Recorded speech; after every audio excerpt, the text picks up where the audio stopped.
Hey, what's up everyone? Welcome back to my channel. It is Finished Ministries. My name is Ursulon Cockrell.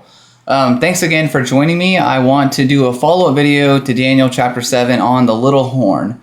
And specifically, we're going to be digging a little bit more deeper into some of the attributes that the little horn has. One of those being that he would think to change laws.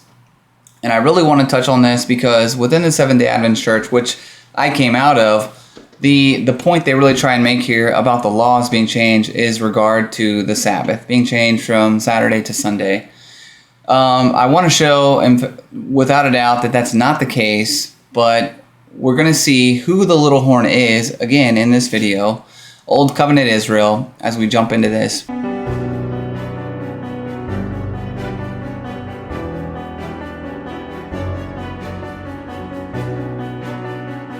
And so, if we look at Daniel 7:25, we read about the little horn. He shall speak great words against the Most High, shall wear out the saints of the Most High, and think to change times and laws.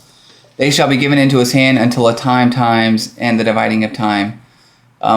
That's for another video. The times here, it is actually not in reference to the law. It's actually speaking about a prophetic time, the appointed time. They would think to change the appointed time. But also they would think to change laws. And so when we use the Bible alone, that's what we really want to do here. And we go to Isaiah 24, we're going to see something interesting. In verse 5, this chapter is called the Little Apocalypse because it describes, in very apocalyptic imagery, the fall of a nation. And the Seventh-day Adventist Church would have you believe this is the fall of the world, but that's actually not the case. And we're going to see as we dig really deep into these verses. In verse 5, the earth, that's the word land, Israel was the people of the land, is defiled under the inhabitants thereof because they have transgressed the laws, changed the ordinance, broken the everlasting covenant. Therefore hath the curse devoured the earth, or the land, and they that dwell therein are desolate. Therefore the inhabitants of the land, earth, are burned, and few men are left. A couple things I want to point out here, right? Because they have transgressed the laws and broken the covenant, the curse has devoured the land. And so in Deuteronomy 28, we have the covenantal blessings and covenantal curses. And God specifically lays out there that when Israel would break the covenant, he would destroy the nation. And so that's what this chapter is about. Old covenant Israel has transgressed the laws, broken the everlasting covenant. They have tried to change the ordinance or change the law. And so when we read in Daniel 7 about the little horn thinking to change the law, it's a picture of Old Covenant Israel. Verse 7 says, the wine mourns, the vine languishes, all the merry-hearted do sigh. And so, again, who is the vine? Isaiah chapter 5 tells us it's Old Covenant Israel. The wine is mourning. God had promised to give them wine, and now he is going to withdraw that wine. And so we see this picture of the wine mourning. All the merry-hearted are sighing. The mirth of tabrets cease, the noise of them that rejoice ends, the joy of the harp ceaseth. So here we see in Revelation the fulfillment of this when the voice of the bridegroom would no longer be heard in this system anymore. Because guess what? It's falling. It's coming to an end. Old Covenant Israel would pass away. And so if we jump down to verse 10, it says the city of confusion is broken down. Every house is shut up that no man may come in. There's a crying for wine in the streets. All joy is darkened. The mirth of the land is gone. In the city is left desolation. The gate is smitten with destruction. When thus it shall be in the midst of the land among the people, there shall be as the shaking of an olive tree, and as the gleaning grapes when the vintage is done. Notice a couple things here. It's called the city of confusion. It's broken down. The city is left in desolation. Jesus declared in Matthew 23 that their city would be desolate. It says there would be a shaking of an olive tree. Romans 11 tells us that they were the olive tree, Israel was.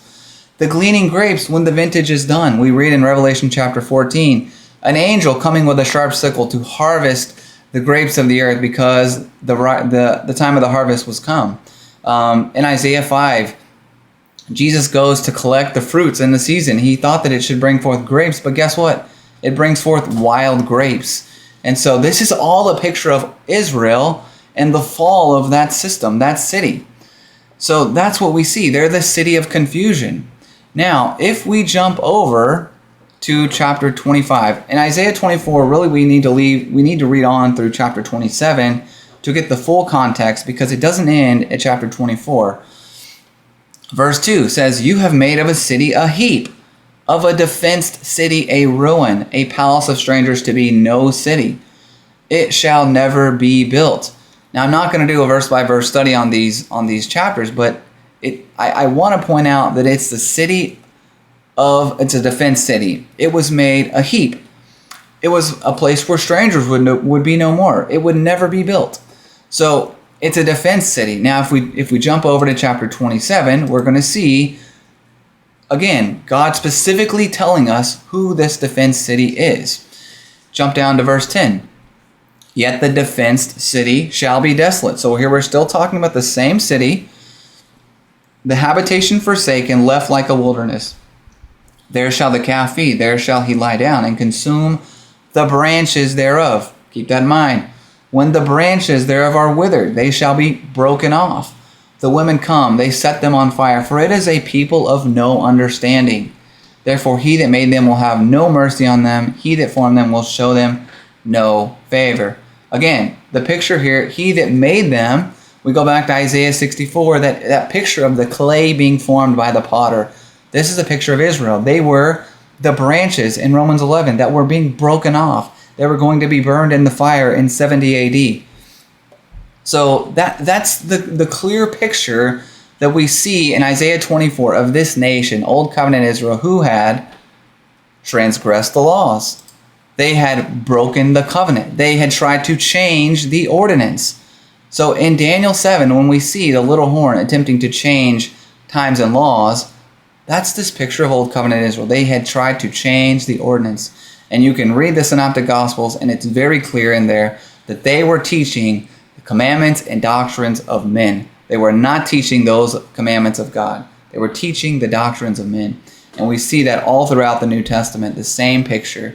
And so that's what this little horn is. It's a picture of Old Covenant Israel attempting to change the ordinance, change the laws.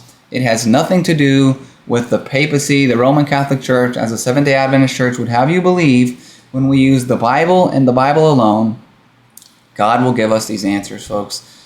Our stand should be on, as the Seventh-day Adventist church claims, but doesn't do, sola scriptura, the Bible and the Bible alone. Hope you enjoyed this video. Don't forget to like, comment, share, and subscribe. In the next video, we'll dig a little bit more deeper into more attributes of the little horn. Praise God. Thanks again for watching, and until next time.